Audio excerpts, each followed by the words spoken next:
ಬಗ್ಗೆ ಭಾಳ ಹೋರಾಟಗಳು ನಡೆದಿದ್ದಾವೆ. ಭಾಳ ವರ್ಷಗಳಿಂದ ಒಳ ಮೀಸಲಾತಿ ಆಗಬೇಕು ಅಂತ ಹೇಳಿ ಹೋರಾಟಗಳು ನಡೀತಾ ಇತ್ತು. ಅದಾದಮೇಲೆ ಪಕ್ಷದ ವತಿಯಿಂದ ಚಿತ್ರದುರ್ಗದಲ್ಲಿ ಒಂದು ಸಮಾವೇಶ ಏರ್ಪಾಡು ಮಾಡಿತ್ತು. ಪರಿಶಿಷ್ಟ ಜಾತಿಗಳ ಒಂದು ಸಮಾವೇಶ ಏರ್ಪಾಡು ಮಾಡಿತ್ತು. ಅದರಲ್ಲಿ ನಮ್ಮ ರಾಷ್ಟ್ರೀಯ ಅಧ್ಯಕ್ಷರಾದಂಥ ಖರ್ಗೆ ಅವರು ಬಂದಿದ್ದರು, ನಾನು ಅಟೆಂಡ್ ಮಾಡಿದ್ದೆ, ಮತ್ತು ಡಾಕ್ಟರ್ ಪರಮೇಶ್ವರ್ ಅವರ ನೇತೃತ್ವದಲ್ಲಿ ನಡೀತಿರೋದು.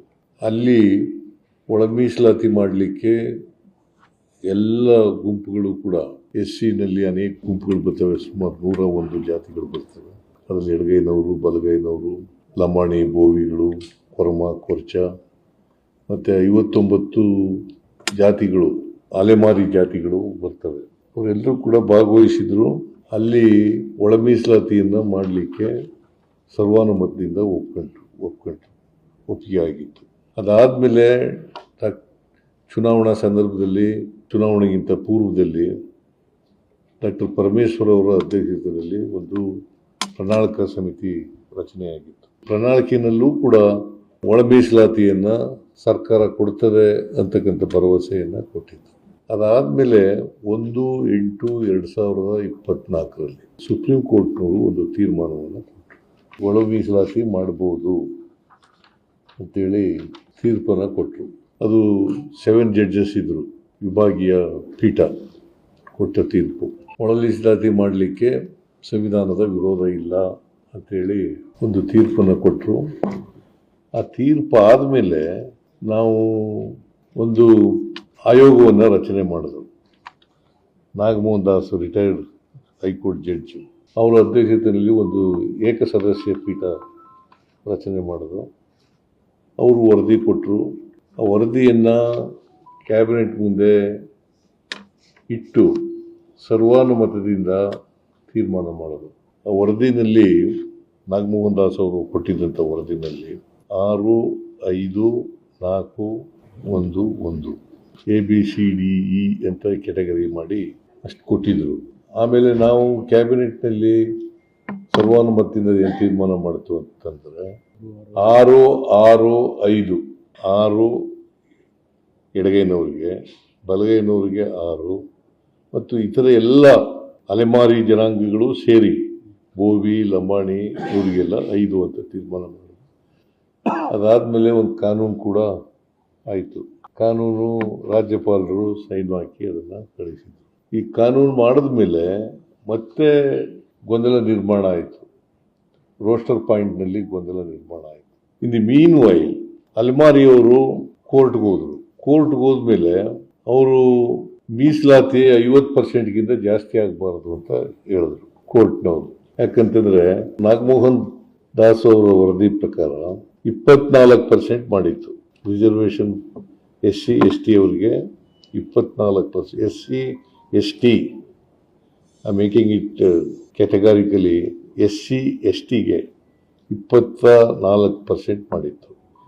7% ST ಜನರಿಗೆ, 17% SCಗೆ, SCಗೆ 17%, STಗೆ ರಿಸರ್ವೇಷನ್ನು 56 ಆಗಿತ್ತು. ಸೊ ಸ್ಟೇ ಏನಂತ ಕೊಟ್ಟಿದ್ರು ಹೈಕೋರ್ಟ್ನವರು ಅಂತಂದರೆ 50%ಗಿಂತ ರಿಸರ್ವೇಷನ್ನು ಮೀರಬಾರದು. ಫೀಲಿಂಗ್ ಅದು ಹಿಂದೆನೇ ಇಂದಿರಾ ಸಹಾನಿ ಕೇಸ್ನಲ್ಲಿ 50% ರಿಸರ್ವೇಷನ್ ಕೊಟ್ಟಿದ್ರು. ಇಂದಿರಾ ಸಹಾನಿ ಕೇಸ್ನಲ್ಲಿ ಮಂಡಲ್ ಕಮಿಷನ್ ವರದಿ ಬಗ್ಗೆ 50% ರಿಸರ್ವೇಷನ್ ಮಾತ್ರ ಕೊಡಬೇಕು, ಅದಕ್ಕಿಂತ ಜಾಸ್ತಿ ಕೊಡಬಾರ್ದು ಅಂತ ಹೇಳಿತ್ತು. ಅದನ್ನೇ ಮತ್ತೆ ರೀಟ್ರೇಟ್ ಮಾಡಿ 50%ಗಿಂತ ರಿಸರ್ವೇಷನ್ನು ಆಗಬಾರ್ದು, 56 ಕೊಟ್ಟಿರ್ತಕ್ಕಂಥದ್ದು ಸರಿ ಇಲ್ಲ ಅಂತಕ್ಕಂಥದ್ದು ಆಯಿತು. ನಾವು 17% SCಗಿತ್ತಲ್ಲ, ಅದ್ರ ಪ್ರಕಾರನೇ ಮಾಡಿತ್ತು. 6, 6, 5, 6, 6, 12, 5, 17, 17%ಗೆ ನಾವು ಮಾಡಿದ್ದದು. ಅದು ಕಾನೂನು ಆಗಿಬಿಟ್ಟಿತ್ತು. ಅದಾದಮೇಲೆ ಇಲ್ಲಿ ಹೈಕೋರ್ಟ್ಗೆ ಹೋದರು. ಹೈಕೋರ್ಟ್ನಲ್ಲಿ ಸ್ಟೇ ಕೊಟ್ಟಿದ್ದಕ್ಕೆ. ಸೊ ಇದು ಒಂದು ಭಾಗ. ಕೋರ್ಟು ಸ್ಟೇ ಕೊಟ್ಟಿರೋದು 6% ಅದನ್ನು ವ್ಯಾಕೆಂಟ್ ಇಡಬೇಕು ಅಂಥೇಳಿ ನಾವು ತೀರ್ಮಾನ ಮಾಡಿ ಅದನ್ನು ಮಾಡಿದ್ರು. ಆಮೇಲೆ ಗಲಾಟೆಗಳು ನಡೀತಲೇ ಇದ್ದು, ರೋಸ್ಟರ್ ಪಾಯಿಂಟ್ ಸರಿ ಇಲ್ಲ ಅಂತೇಳಿ ಎಡಗೈನವರು, ಬಲಗೈನವರು ಮತ್ತು SCಗೆ ಸೇರಿರ್ತಕ್ಕಂಥ ಎಲ್ಲರೂ ಕೂಡ ಅದನ್ನು ಪ್ರತಿಭಟನೆ ಮಾಡ್ತಕ್ಕಂಥ ಕೆಲಸವನ್ನು ಮಾಡಿದ್ರು.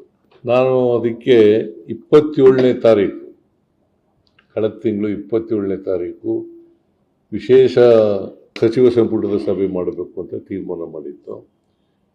ಆ ಕೋಡ್ ಆಫ್ ಕಂಡಕ್ಟ್ ಇದ್ದರಿಂದ ಅವತ್ತು 27ನೇ ತಾರೀಕು ಮಾಡೋಕ್ಕಾಗಲಿಲ್ಲ. ಮಾರ್ಚ್ 27 ಅವತ್ತು ಡೇಟ್ ನಿಗದಿಯಾಗಿತ್ತು, ಅದು ಮಾಡಲಿಲ್ಲ. ಆಮೇಲೆ ಕಳೆದ ಕ್ಯಾಬಿನೆಟ್ ಮೀಟಿಂಗ್ನಲ್ಲಿ 24 ಏಪ್ರಿಲ್ ಮಾಡೋದು ಅಂತ ತೀರ್ಮಾನ ಆಯಿತು, ಚರ್ಚೆ ಮಾಡೋದು ಅಂತ. ಅವತ್ತು ಫೈನಲ್ ಮಾಡಲೇಬೇಕು ಅಂತೇಳಿ ಅವತ್ತು ದೃಢ ನಿರ್ಧಾರ ಮಾಡಿತು. ಅವತ್ತು ಕ್ಯಾಬಿನೆಟ್ ಇದ್ದ ದಿನ ಹೋದ ಕ್ಯಾಬಿನೆಟ್ನಲ್ಲಿ, ಅಂದರೆ ನಿನ್ನೆ ಗುರುವಾರ ಅಲ್ಲ, ಇಂದಿನ ಗುರುವಾರ ಕ್ಯಾಬಿನೆಟ್ ಇದ್ದದ್ದು. ಆ ಕ್ಯಾಬಿನೆಟ್ನಲ್ಲಿ ಈ ವಿಷಯ ಚರ್ಚೆ ಬಂತು. ಚರ್ಚೆ ಬಂದಾಗ ಯಾವ ಡೇಟು ಮಾಡೋದು ಏನು ಅಂತೇಳಿ ಇದು ಚರ್ಚೆ ಆದಾಗ 24ನೇ ತಾರೀಕು ಮಾಡೋದು ಅಂತೇಳಿ ತೀರ್ಮಾನ ಆಯಿತು. ಅವತ್ತೇ ನಾವು ಏನು ತೀರ್ಮಾನ ಮಾಡೋದು ಅಂತಂದರೆ, ಕ್ಯಾಬಿನೆಟ್ನಲ್ಲಿ ಒಂದು ಸಲಹೆ ಏನು ಬಂತು ಅಂತಂದರೆ, ಒಂದು ಚೀಫ್ ಸೆಕ್ರೆಟರಿ ಅವರ ಅಧ್ಯಕ್ಷತೆಯಲ್ಲಿ ಒಂದು ಟೆಕ್ನಿಕಲ್ ಕಮಿಟಿ ಮಾಡಬೇಕು ಅಂತ ತೀರ್ಮಾನ ಆಯಿತು. ಅವರು ಇವತ್ತು ವರದಿಯನ್ನು ಕೊಟ್ಟರು. ಆಮೇಲೆ ಕೋರ್ಟ್ನವರು 50% ರಿಸರ್ವೇಷನ್ ಹೇಳಿರೋದ್ರಿಂದ SCಗಳಿಗೆ 15% ಬರೋದು, STಗೆ 3% ಬರ್ತದೆ. ಆಮೇಲೆ ನಾವು ಏನು ಆಕ್ಟ್ ಮಾಡಿದ್ದೋ ಒಳ ಮೀಸಲಾತಿ ಬಗ್ಗೆ, ಅದಕ್ಕೆ ಪ್ರಪೋರ್ಷನೇಟ್ ಆಗಿ ಕೊಟ್ಟಿದ್ರು. ಅಂದರೆ 17%ಗೆ 6.5 ಆದರೆ 15%ಗೆ ಎಷ್ಟಾಗುತ್ತೆ ಅಂತ ಕೊಟ್ಟಿದ್ರು. 5.3 ಪ್ಲಸ್ 4.4, 5.3 ಪ್ರಪೋರ್ಷನೇಟ್ ಆಗಿ 17% ಇದ್ದಾಗ 6.5, 15%ಗೆ ಕಡಿಮೆ ಆದಾಗ 5.3, 5.3, 4.4 ಗೊತ್ತಾಯ್ತಲ್ಲ. 15 ಒಟ್ಟಿಗೆ 15 ಆಗಬೇಕು. 5.3, 5.3, 4.4 ಅದರ ಒಂದು ರಿಪೋರ್ಟ್ ಕೊಟ್ಟಿದ್ರು. ಆ ರಿಪೋರ್ಟ್ನಲ್ಲಿ 2-3 ಆಪ್ಷನ್ಗಳನ್ನ ಕೊಟ್ಟಿದ್ರು. ಅದರಲ್ಲಿ ಇದು ಒಂದು ಆಪ್ಷನ್.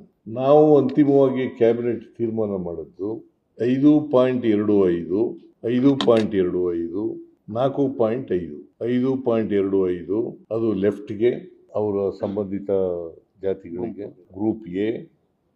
ಗ್ರೂಪ್ ಬಿ ನಲ್ಲಿ 6% ಕೊಟ್ಟಿದ್ವಲ್ಲ ಹಿಂದೆ, ವಲಯರು ಮತ್ತು ಅದಕ್ಕೆ ಸಂಬಂಧಿತ ಜಾತಿಗಳು, ಅವ್ರಿಗೆ 6 ಕೊಟ್ಟಿದ್ದು. ಅದಕ್ಕೆ 5.25 ಬೋವಿ, ಲಂಬಾಣಿ, ಕೊರ್ಚ, ಕೊರಮ ಮತ್ತು 59 ಅಲೆಮಾರಿ ಜಾತಿಗಳು, ಇವೆಲ್ಲ ಸೇರಿ 4.5. ಇದು ಸರ್ವಾನುಮತದಿಂದ ತೀರ್ಮಾನ ಆಗಿರ್ತಕ್ಕಂಥದ್ದು. KH ಮುನಿಯಪ್ಪನವರು ಒಪ್ಕೊಂಡಿದ್ದಾರೆ, ತಿಮ್ಮಾಪುರು ಒಪ್ಕೊಂಡಿದ್ದಾರೆ, ತಂಗಡಿಗೆಯವ್ರಿಗೂ ಒಪ್ಕೊಂಡಿದ್ದಾರೆ, ಡಾಕ್ಟರ್ ಪರಮೇಶ್ವರ್ ಅವರು ಒಪ್ಕೊಂಡಿದ್ದಾರೆ, ಮಾದೇವಪ್ಪನವರು ಒಪ್ಕೊಂಡಿದ್ದಾರೆ, ಪ್ರಿಯಾಂಕನು ಒಪ್ಕೊಂಡಿದ್ದಾರೆ, ಸತೀಶ್ ಜಾರಕಿಹೊಳಿನೂ ಒಪ್ಕೊಂಡಿದ್ದಾರೆ. ಎಂಟೈರ್ ಕ್ಯಾಬಿನೆಟ್ಟು ಕೂಡ ಸರ್ವಾನುಮತದಿಂದ ಒಪ್ಕೊಂಡಿದ್ದಾರೆ.